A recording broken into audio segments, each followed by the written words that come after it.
You mean to tell me you sat outside of somebody's window for 2 whole hours, standing there, just to watch him sleep? That's not even down bad anymore. That is down atrocious. I just wanna be alone. Please don't call my phone. All my life I've known. Now I'm in my zone. I'm tired of having clones. Now I have the throne. I got flows. Come on, no, we coming strong. I just wanna be alone. What is up, everybody, and welcome to CJ's Planet. And today, y'all, we're gonna be reacting to true OnlyFans and Omegle horror stories. Now, I know how y'all are, bro. Some of y'all little kids already know what OnlyFans is. You're too young to know what it is, man. You know what? I don't even care. If you watch it, you watch it. Like, you know if you shouldn't be watching it. You know. So, here we go. But yeah, true OnlyFans and Omegle horror stories animated. So yeah, let's go ahead and let's get into this freaking video. This is by MJV Animations. And yep, let's get it. 3, 2, 1, let's get it, man. For context, I started an OnlyFans account over the summer to support myself through school. And things were great until I posted my Amazon wishlist on my OnlyFans page. Oh my god. Basically, the Amazon wishlist shows a list of Amazon items I'd eventually want, and people can buy them for me as a gift. Amazon doesn't release your address to people who gift you items, but third-party sellers can, and that's where things became creepy. This is a very scary story, and I feel like it should be shared. A couple of months ago, one night around 2 a.m., I took my dog right outside the house to go to the bathroom. I have a scary story after this While video. he was doing his business, I noticed a car parked outside my family home.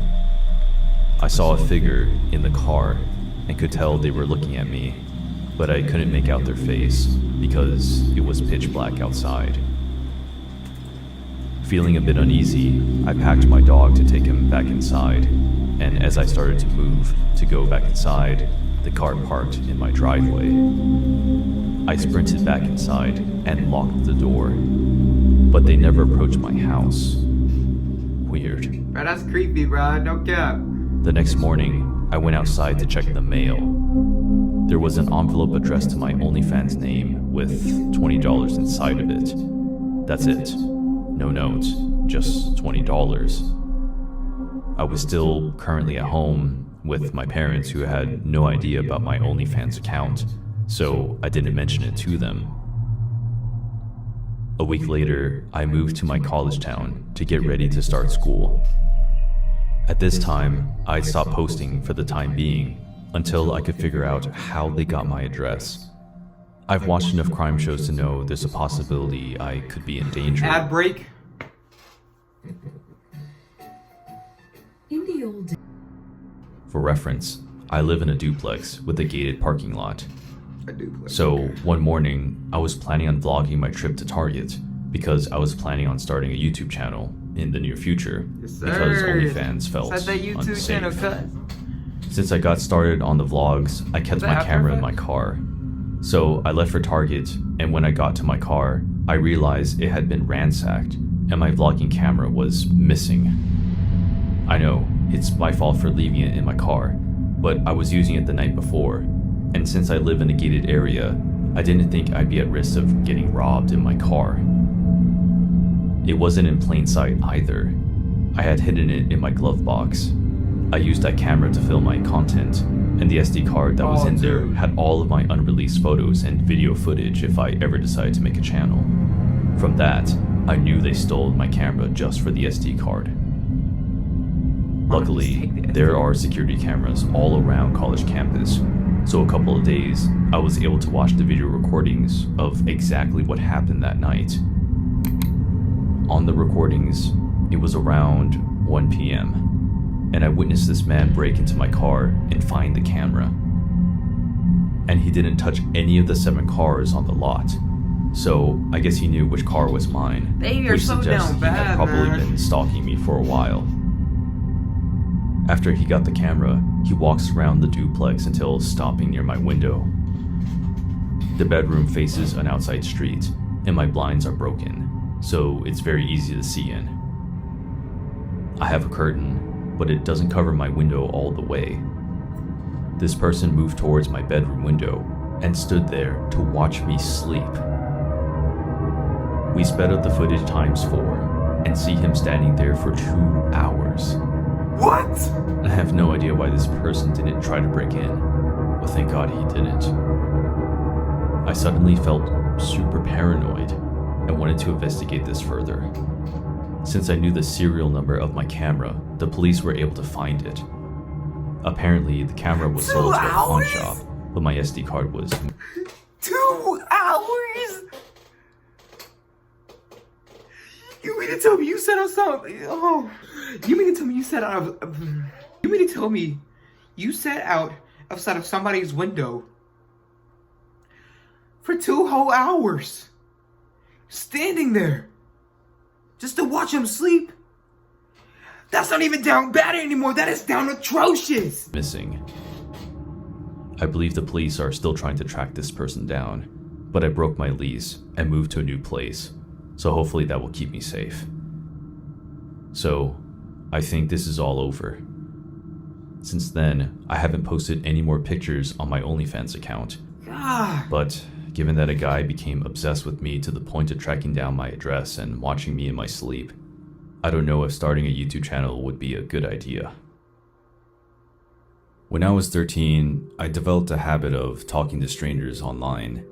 Every day after coming home from school, I used to talk to the numerous people on Omegle. Omegle, yes Some sir. decent I was just on it people, today. some creeps, but nothing as bad as this.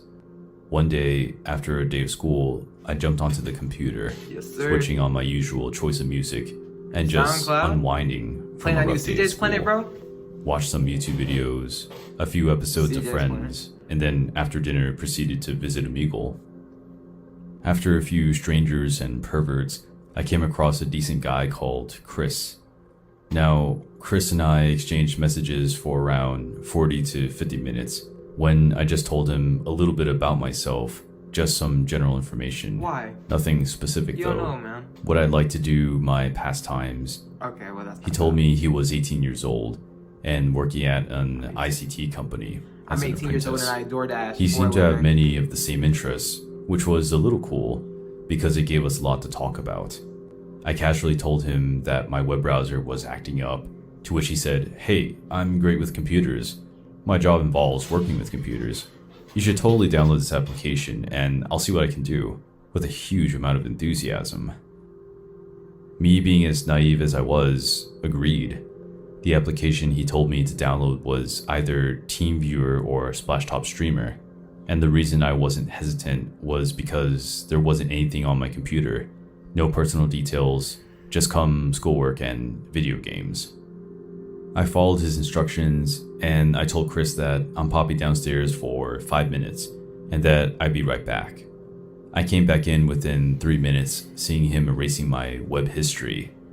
This didn't seem sketchy as I had a problem with my browser. I asked him after he was done what he was doing, and he said that the problem is all fixed, and it was. I thanked him and we spoke for about 20 more minutes. We planned to speak the following evening with some tags, so the system matched us together. The next evening came and we talked.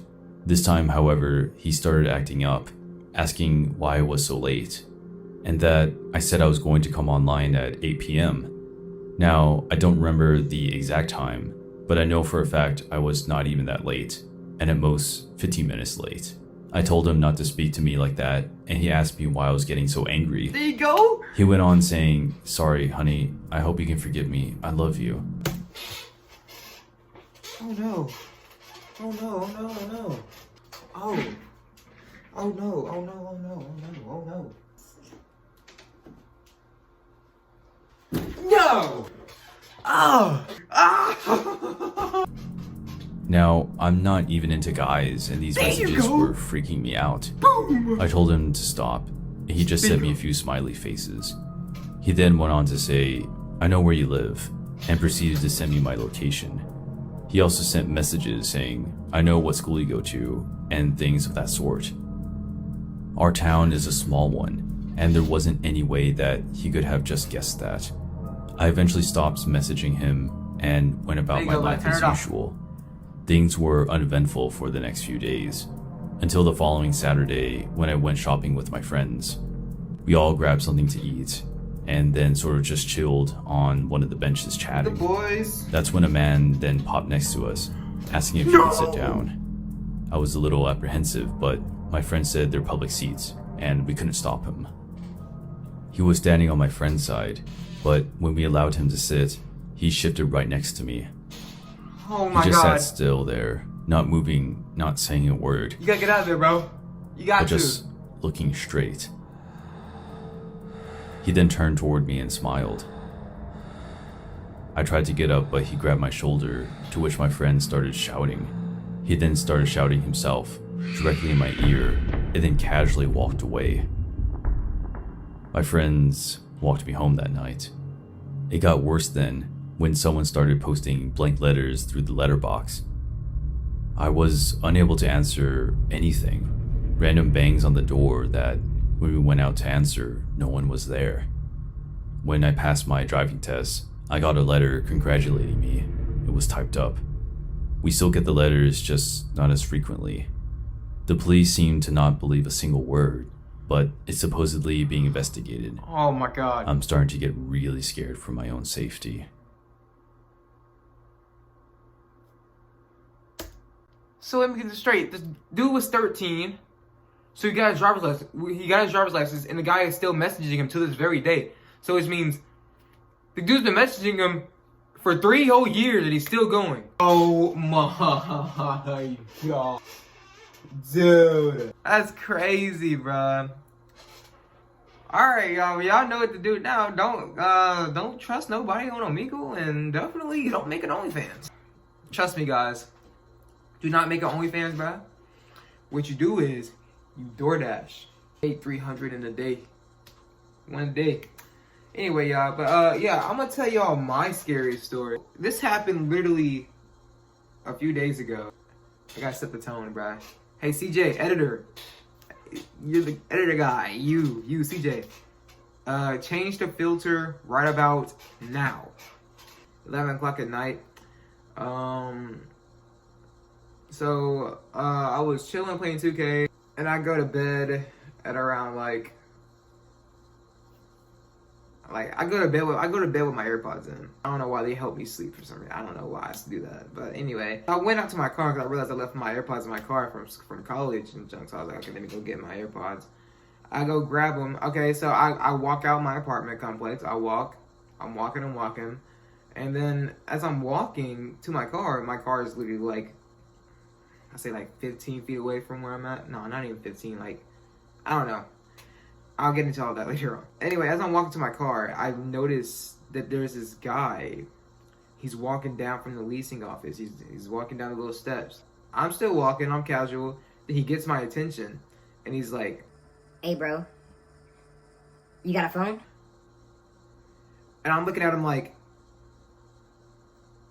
"Do I have a phone?" I mean, I couldn't have said no because my phone was already in my hand. So anyways, long story short, I give him my phone, and then I don't know where he calls the cops. Now as he's calling the cops, I look up at the leasing office in the gym, and there's a guy up there. He's working out, whatever. And then the guy from the gym goes down to the leasing office door, and locks it. Keep in mind, the guy that got my attention was coming from the leasing office as well. Now, my mind is already racing. I'm like, okay, so my mind is still trying to register what's going on. First, he has my phone. Second, he's calling the cops. And third, this guy from in the leasing office went downstairs and locked the door. I'm sitting here like, oh my god. 30 seconds pass by. He's still on the phone with the cops. He's telling the cops the unit number of my apartment and everything. And then I look behind me. Something tells me, I don't know what told me. Something tells me to look behind me. I look behind me, and there's a there's a car with tinted windows. So I'm over here like, oh my god, dude, no way. The car circles around, because where I'm at is like a little cul-de-sac, not cul-de-sac I wouldn't say, but it's like a little parking lot. So he was circling around us. And he circled around like about 6, 7 times. He just circled around. He was circling around. I'm over here like, okay, bro, okay. So like the third time, he's starting to circle around. I grab my phone from him. I literally stand. I'm like, yeah, bro, I gotta go. I'm sorry. I hang up on the cops. I put my phone in my pocket and I speed walk to my car. Bad mistake. I drew attention to myself. Whenever you're in that kind of position, do not do that. So I get to my car. And I look in the rear view. The tinted car goes in and parks on like the other half of the parking lot. I see him park. So my mind's like, okay, CJ, you have to get out of here. You have to. I grab the clutch, bro. I put that junk in reverse, bro. And I start driving. To my surprise, the guy, the tinted window car is following me. So I'm like, bro, what is going on? So then my mind is like, okay, CJ, you have to get to the most populated place that you know. What is the most populated place that is near here? It was like a movie, swear to God. Like, I'm over here driving like 90 miles per hour out of my apartment complex. I'm talking, you got cars honking at me. I'm like, bro, if y'all understood the story, you'd be understanding why I'm freaking running so what I'm driving so fast for. Swerve and jump. So I'm switching lane to lane. This guy is on my tail, this close from me. He's on my tail. And I'm like, bro, okay, what's going on? There's a red light. Right, cars were still going by. You know how at a red light you can still take a right if you have the right of way. I turned right, but I didn't have the right of way. Like, there was still cars coming. Like, boom, and he did the same exact thing. We both almost crashed. Anyway, I get into the Wawa. And then I pull in. I park, and then I'm sitting here like, bro, bro, what is happening? The car is then like it gets in a Wawa. Luckily, there was these 3 females there, bro, and I was like, oh my god, thank God, there's people here. So he couldn't have done anything. There was people that they would have seen. I watched way too many scary stories and scary movies to stay in that kind of situation. So your boy was all good, but anyway, the car it's as I'm parked, it circles around the Wawa about 3 times. Then takes off the other way. So I wait at the Wawa for about 10 minutes. I go back. As I'm driving back to the apartment complex, I see 4 cop cars. I go in. I park. I walk to. I didn't want to draw attention to the cops, so I walk to my apartment complex and shut the door and lock it. Yeah, man. But if you're ever in one of those situations, the best thing what you can't do is panic. When you panic, that's not good. Do not panic, no matter what you do. Don't panic. But I wasn't really panicking. Like, I was still thinking clearly what I needed to do. So yeah, I watched way too many scary stuff to be in that kind of stuff. I watched way too many action movies. I knew. I was like, yeah, something's going on here. Either if I didn't get out of there, I was either gonna get kidnapped or I either was gonna get shot. Or robbed, one of those. Yeah, guys, that's my scary story for the day. I hope you guys like this video. Like, comment, subscribe. Peace. Love y'all. Bye. Here comes the outro. My guy.